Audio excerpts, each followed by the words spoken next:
Eagles. All right. We find ourselves at an interesting crossroad.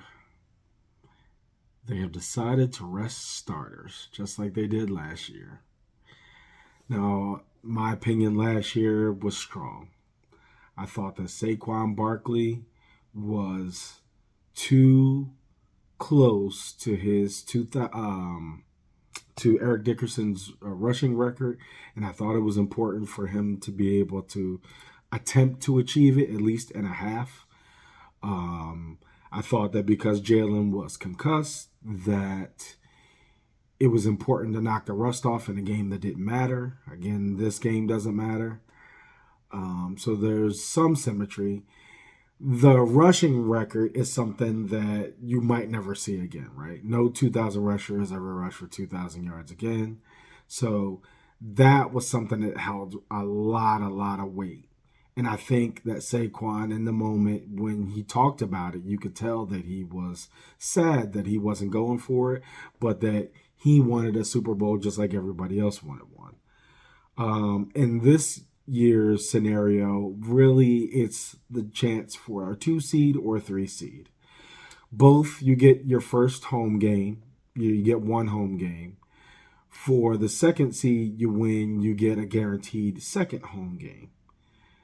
If you're third seed, it depends. It depends on how things go. You might get a second home game, you might not. You might be traveling for the rest of the time.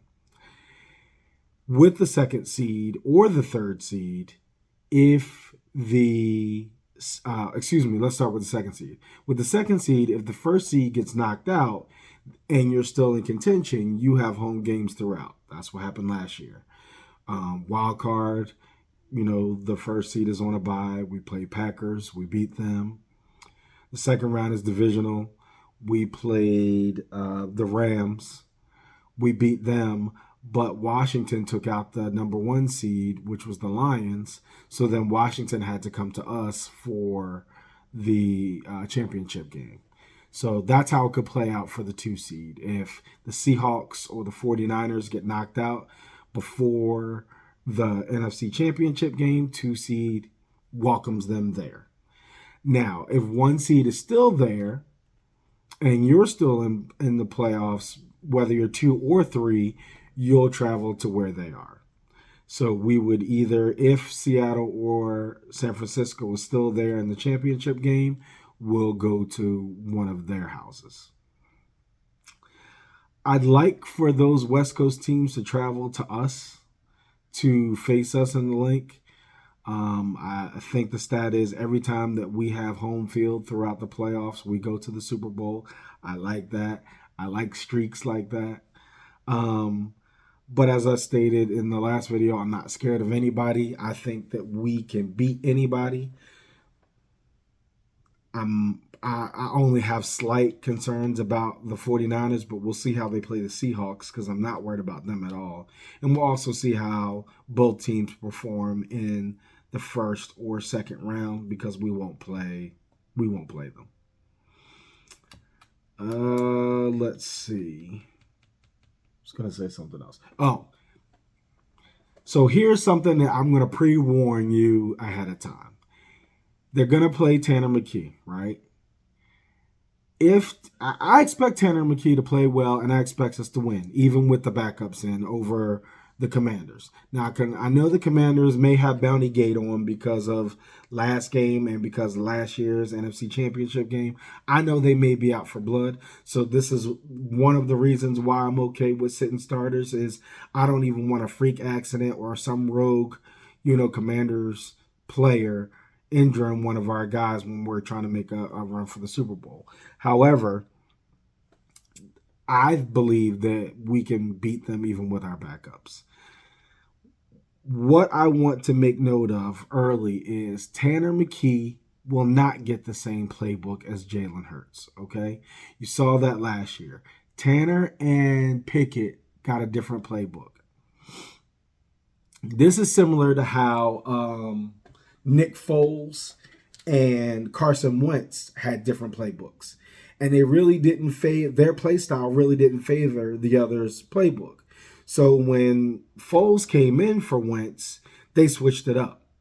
And he was very successful with that switch. I was glad that they were able to do that. They gave him a lot of stuff that matched his strengths. And of course, he beat Tom Brady in the Super Bowl, giving us our first ring.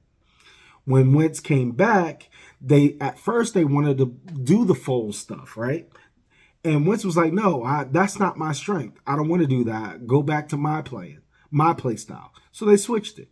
Then he got hurt again, and then Foles came back in, and they switched it again. They went back to the Foles playbook, and he did good. The Bears let us into the playoffs in that second in the year after the Super Bowl, and we knocked the Bears out with the double doink. It was still one of the great Eagles games that I've ever witnessed.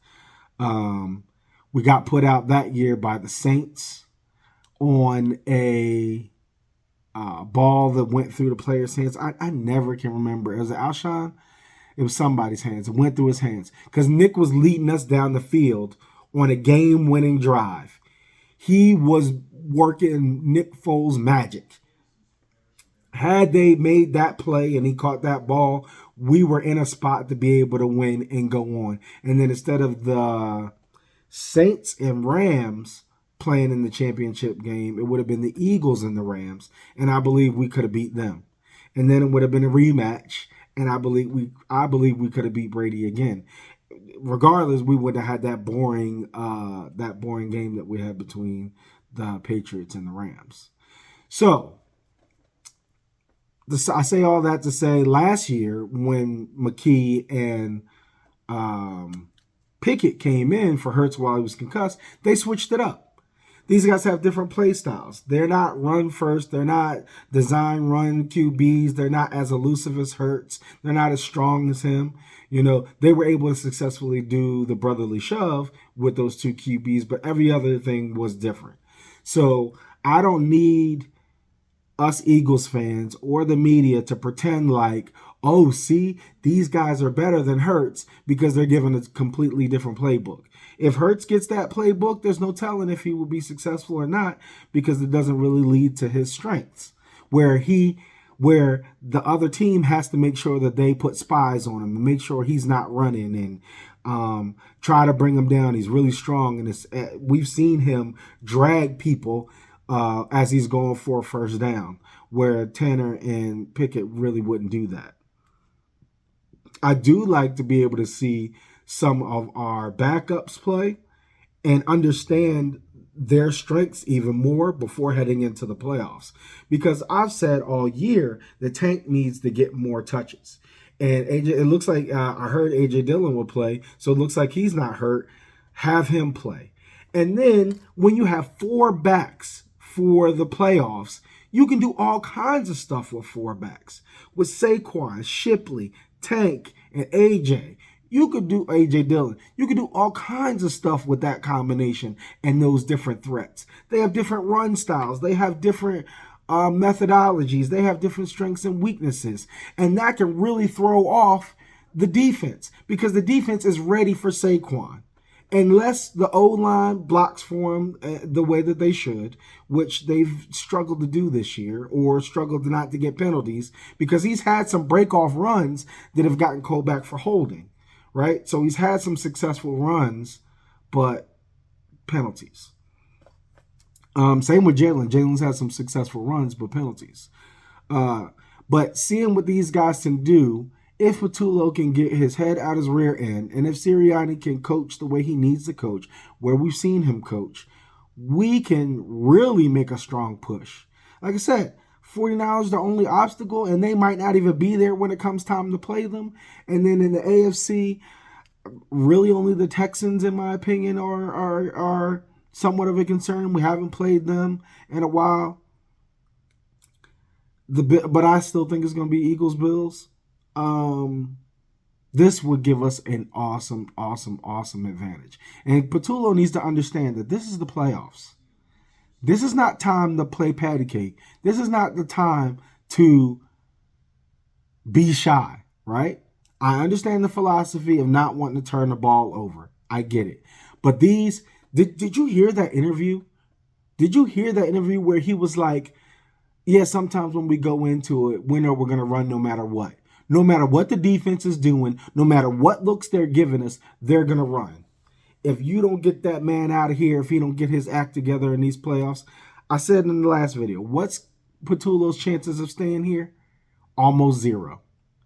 Unless he goes from wild card, divisional, championship, Super Bowl, absolutely demolishing all competition and putting up crazy points and being as dominant as we were last year, I don't see a future for him with this franchise. I really don't. If we eke out wins, we'll shake his hand, we'll say thank you for another ring, and he'll be on about his way. Whether he gets demoted back to where he was, I think QB coach or whatever, or if he goes to another team, whatever. He cannot call for us. He cannot call plays for us.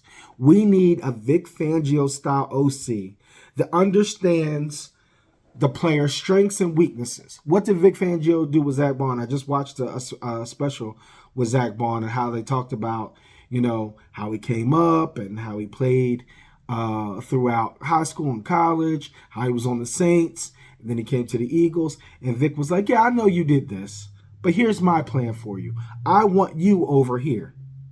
And it's opened him up.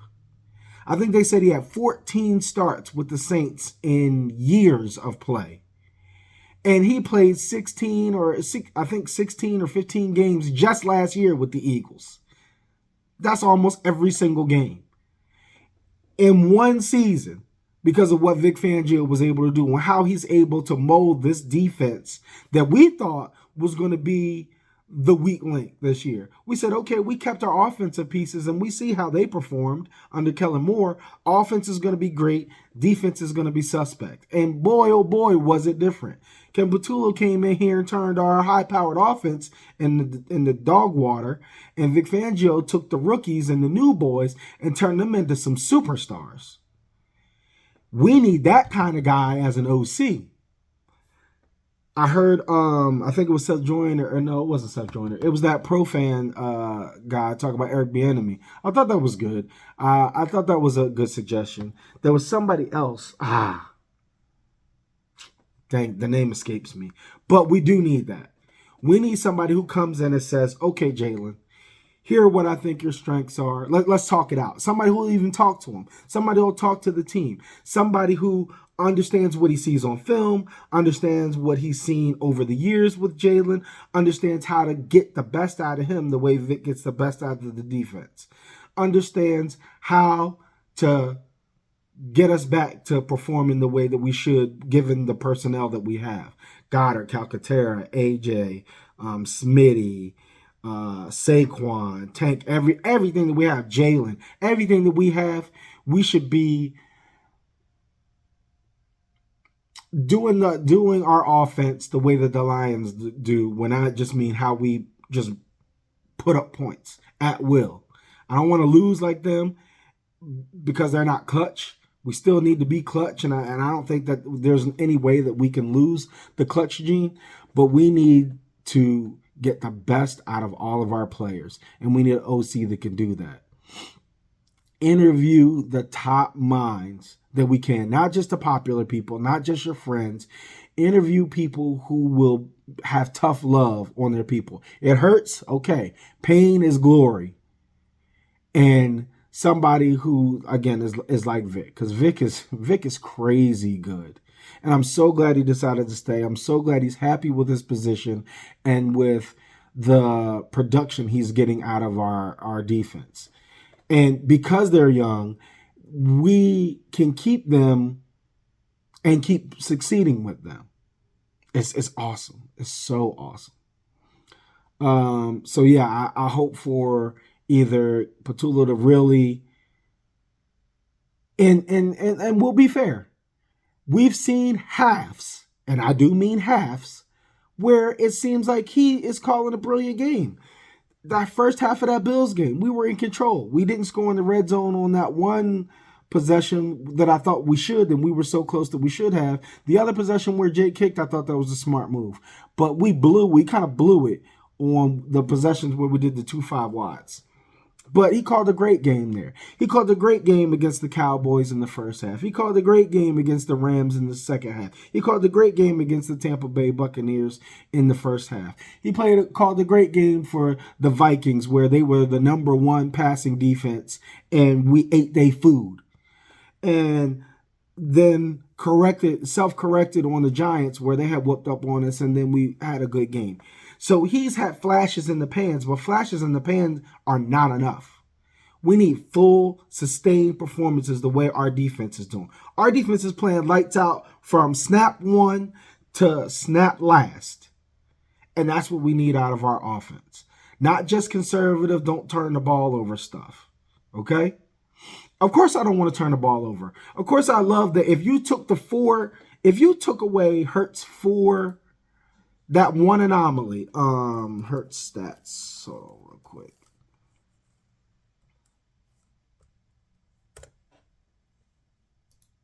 See how many interceptions he has for the year.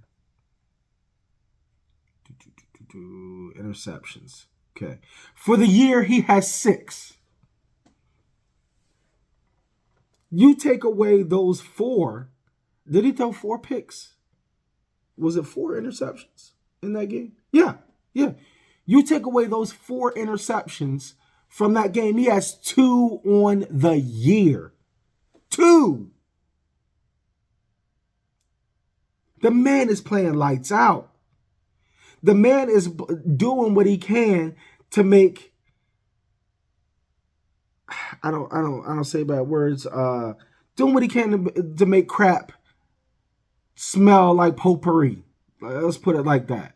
Where the play calling is bad or too conservative, and he could get sacked because the O-line is coming at him, or he could throw an interception, but he throws it away, or he sees a throw that he might want to risk, but he says, is the game worth the risk of the interception? He says, no, I'm turning it away. I've talked highly about his decision making on the throws, where he'll be like 15 of 19 or 18 of 22 or something like that. He picks his targets, he makes his throws. And some of the ones are drops, where they're still dots, but they're drops by our players. Hurts is amazing. Don't care what anybody says. If you watch the film, if you watch the games, and if you don't just have knee-jerk reactions to not having the success that you want, but if you look at the circumstances that surround not having the success that you want, you see that Hurts is balling. And that while he's not faultless, and while he's not perfect, nobody is, he is doing way better and deserves way more respect than he gets from the media. I watched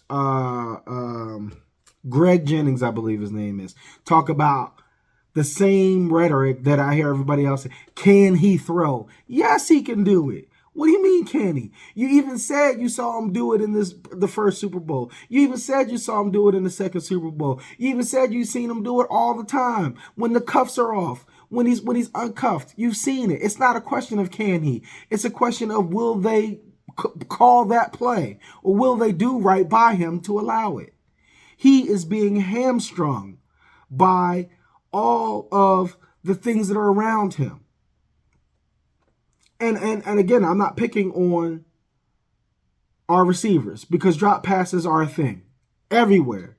The greatest have drop passes, but you have drop passes where his completion numbers would then go up, his yards would then go up, his percentages would go up, his QBR would go up, his ratings would go up, everything would go up with some of these long dots, like that touchdown to AJ where it was pass interference, or that 2 or 1 where the catch for Smitty was a catch but they reversed it, and the other one where it went through his hands, or where Goddard dropped it in the end zone, perfect pass, or perfect passes to Saquon that are dropped, right? These aren't digs on those players. What I'm saying is that when you start looking at stats, they reflect negatively on Jalen Hurts, stat-wise. And that's what this league and its fans and its analysts have gone to. They just go to a stat sheet and they read them out. And they be like, yeah, Jalen Hurts only had 17 yards. But what about the passes that weren't caught or overturned, or penalties that you should have called but you didn't? They never take that into account. They never take context into account. Oh, but they'll do it for other people. Oh, Josh's leg was hurt. Oh, Herbert's hand is hurt. Oh, Joe Burrow's defense isn't great. And they will make every excuse in the world for every QB. Joe Burrow ain't been in the playoffs in 3 years straight. He's still the best. He was in the Super Bowl 1 year and lost it, and hang his hat on that. Plus his 10,000 yards of throw, and Lamar has 2 MVPs. And these guys have never reached the success that they really desire, which is going to a Super Bowl and winning it. We're all high on rookies and Jaden Daniels and Bo Nix and Caleb and all these guys who are playing great. Again, do not take this out of context. These guys are playing great for their franchises, but they have not done what Jalen Hurts has done. They have not made it to the Super Bowl twice. They have not won the Super Bowl once. They have not performed to the level and sustained performance that he has. Being in the playoffs every year for 5 years straight. Taking your franchise from 4 wins to playoffs every year. I think the least amount was 11 wins every single year. Great, Bo Nix and these other guys. Let's see them in 4 years. What is the story of them in 4 years with their franchise? Let them have different OCs every year that don't play up to their strengths. Let them face the same adversity that Jalen Hurts has faced, and then tell me about them.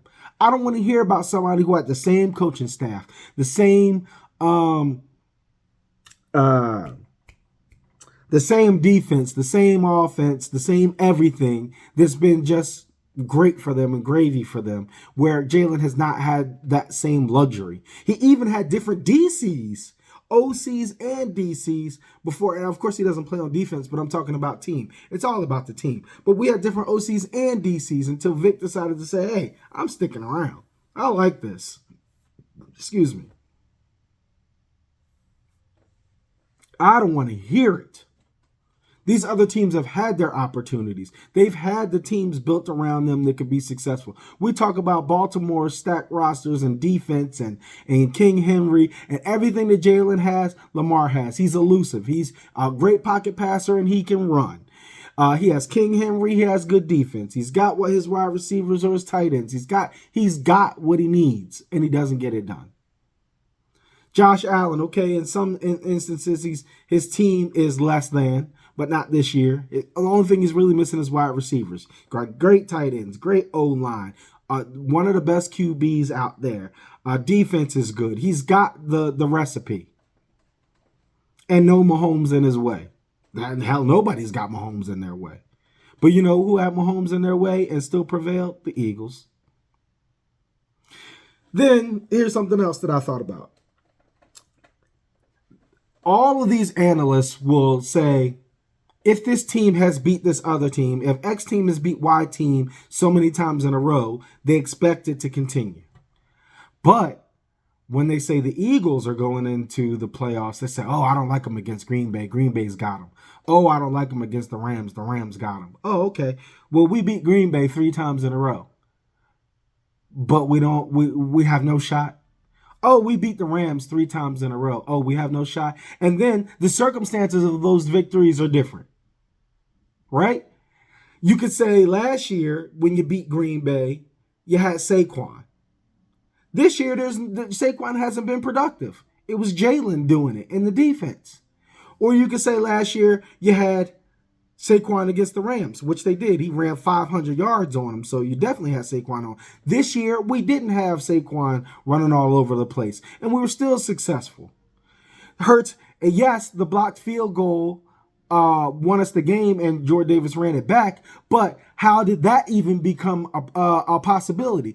Jalen went and ate up everybody for the second half of the game and turned it up and got us to a point where a blocked field goal was the deciding factor. All of that had to take place before you got to that point, and that was on Jalen. But nobody wants to give us credit. Nobody wants to be like how Nick will be like, oh, yeah, the Bills beat the Chiefs every year when it doesn't matter. But in the playoffs, they don't beat them. Oh, but we beat the Packers and the Rams both in the regular season and the playoffs, but we get no credit for it. Yeah, whatever. This is what I'm saying about how narratives are never the same, and how these guys who analyze it or talk about it never talk about it fairly. They never assess things fairly, which is why you have to do it for yourself. You have to watch for yourself what's going on the field, even if you can't see it in real time, because a lot of times you can't, based on the camera angle and what's going on. When you watch it back later with these great guys who are doing film breakdown, which is immaculate, watch them. Listen to how they talk about it. Listen about how Tom Brady, the greatest quarterback to ever live, talks about Jalen and what he sees and how Jalen is making success out of nothing, out of thin air. You can't just listen to these guys on these talk shows. Yeah, I get it. That's their job, but they're bad at it. Their biases come through. Unless their team is gone, then their biases sometimes disappear when their team is gone. Sometimes. Now, Eagles hate is just a thing. Okay? Eagles hate is a thing, so just get over it. It doesn't matter if Jalen wins the Super Bowl this year with no Saquon. It doesn't matter if Jalen wins the Super Bowl next year. He'd have 3 rings at that point. Because this will be 2, and next year he can have 3. They will still dog him. They will still talk about him. They will still talk about the Eagles. They will still make up every excuse in the world. Oh, if we win it this year, yeah, because your defense carried you. That's what your freaking team is for. Your team is supposed to lift you up. Where you're bad here, somebody else lifts you up here. That's why it's a team sport. Unlike where basketball, if there's that one hot guy, if Steph is on, pass it to him. He can win it for you. Just get him the ball. Kobe, pass it. Kobe ain't passing it. you know. I'm saying if you got the hot hand in basketball, that's different. In football, somebody has to hike it to you. I made this a comment because somebody in the comment section, which I love YouTube comments, they said, name a stat that Jalen Hurts has on his own. And I'm like, what is this? What foolishness is this? Doesn't the center have to snap it correctly and not throw it over his head like we've seen centers do, or fumble the handoff to the quarterback? So that has to happen in order. It's all a puzzle that goes together. That has to happen. How can a kicker be perfect? Somebody has to snap the ball to the kick holder. The kick holder has to get the ball, turn it, laces the correct way, and hold it perfectly for the kicker. The line has to make sure that nobody breaches the line and blocks it or comes around to the side and blocks it. This all has to happen in order for the kicker to be successful. Because if any of those other things don't happen, it doesn't matter how accurate that kicker can be, he'll be let down by some other force. How does the receiver get 2,000 or 1,000 yards? A quarterback has to throw it to them. How does a quarterback get 5,000 yards? Somebody has to catch the ball. If you look at all the drops for any QB, we don't have to talk about Hurts. If you look at all the drops for any QB from their team and you give them all to that player, their numbers shoot up. Because somebody has to help you be successful. So I don't want to hear about this. It's all Hurts needs help. Everybody needs help. Joe Burrow can't get 5,000 yards unless one of his receivers catch the ball. What is this one-dimensional thinking? The running backs need somebody to block for them in order for them to go. What do you think? If the running back gets the ball and everybody stands there and doesn't block, that these guys, these legends would have 2,000 yards? No. King Henry is not getting this production unless somebody is out there blocking for him. And then he gets a full head of steam, and you better watch out for that stiff arm after that. But he needs help. Everybody needs help. So I don't want to hear about this individual stats mess. Yes, the stats are recorded individually for you, but you needed somebody else to help you get that stat recorded. Now, defense is different, right? If you're in the right place at the right time, you can get an interception on your own. But that's if you're in the right place at the right time and your other defenders are doing their jobs and you happen to get it. It's not like if they're defending, guess what? You're not going to get an interception if somebody else is wide open. Okay? If somebody else is wide open, they're going there and they're not going to where the tight window where they tried to fit it in with you. So even in that, you need help to get the interceptions. There had to be a decision to say, okay, the person you're guarding is the least guarded, so I'm going there and then you pick it off. That means somebody else was doing their job. Come on. I don't want to hear this name individual thing that he does great. He leads his team to victories. That's what he does great. He's an all-around great quarterback. And we have an all-around great team that just needs to work together. And we can win this Super Bowl. I promise you, we can beat everybody. Even though I think it's wide open, even though I think the league is wide open this year more than I can't remember when,